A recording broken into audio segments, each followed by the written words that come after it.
Video 345 of the Atomic Ivy MMO. We're making things glow, but I swear to God they're glowing, but you can't see it right now because we gotta wait, we gotta wait, we gotta wait. But do we have enough time if we wait for this to glow? Should we have animated it faster?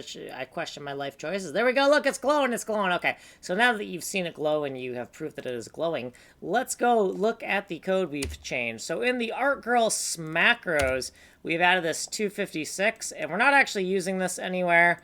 I thought I needed it, but I'm getting delirious. Then this 256 here in the macros as well, not using it. Like I said, I'm getting delirious.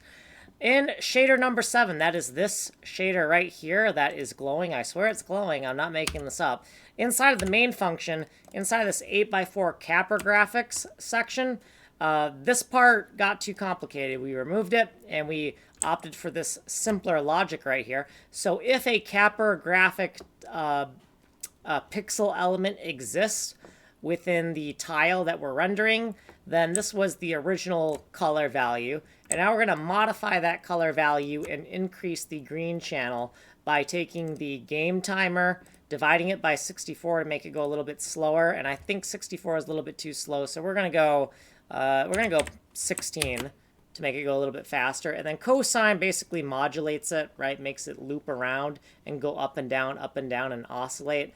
And this thing just makes sure that it doesn't get too dark, right? We're going to use the max of both of these so it won't get too dark and black itself out.